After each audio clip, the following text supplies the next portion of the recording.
In this video, we are going to be discussing how to divide fractions, and specifically dividing fractions by fractions. And as you can see, there are 4 problems on your screen. We're going to solve these 4 problems together, and I would highly suggest that you write them out with me. But if you just want to watch, that's fine too. At the top of your screen, you see the words keep, switch, flip.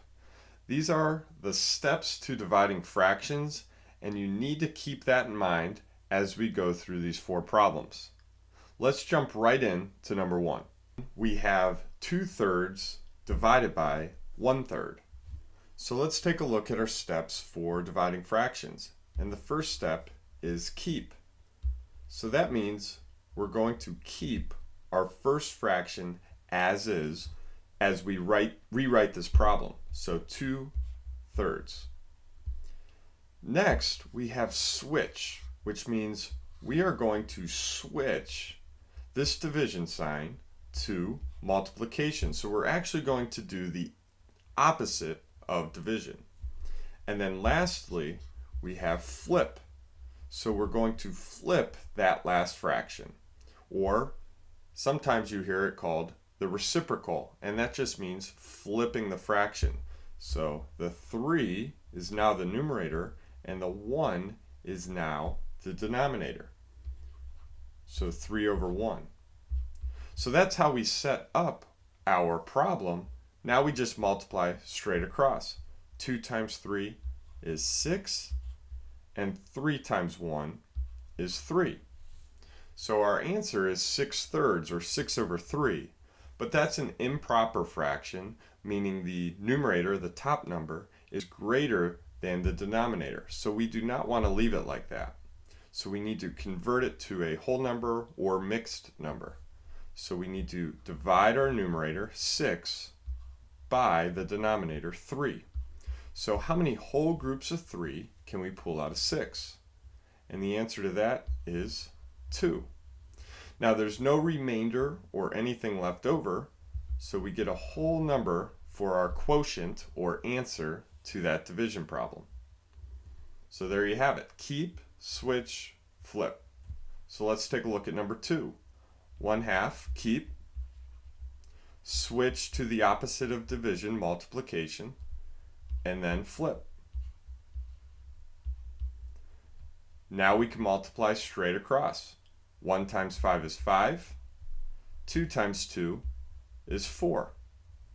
So we ended up with an improper fraction again, so we need to convert it to a whole number or mixed number. So we need to divide the numerator by the denominator. 5 divided by 4. How many whole groups of 4 can be pulled out of 5? And the answer to that is 1. Now for this one, we have something left over. If we pull a group of 4 out of 5, we have 1 left over, and then we keep this denominator the same. So I'm going to repeat that one more time. We did 5 divided by 4 is 1 whole here. We got 1 left over, remainder 1, and then we keep our denominator the same. So 1 and 1/4 for number 2. Number 3, keep, 2/8. Switch and flip. And now we go straight across. 2 times 4 is 8. 8 times 1 is 8. So we get 8/8. And whenever you have the same number on top, the numerator, as you do the denominator, it's actually 1 whole. Think about it. 8 divided by 8. And we get 1 whole. So number 4, we have 5/7 divided by 3/4. So steps, keep, switch, flip. 5 times 4 is 20, and 7 times 3 is 21. Now that's a proper fraction. We have a numerator that is less than the denominator. So we can see if we can simplify that fraction, but actually the only common factor The greatest common factor between 20 and 21 is 1, so this fraction is simplified. We are done. 20 over 21. So there's dividing fractions. Just keep, switch, flip, and then take a look at your answer.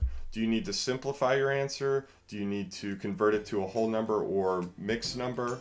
And there you have it. Thanks so much for watching. Until next time, peace.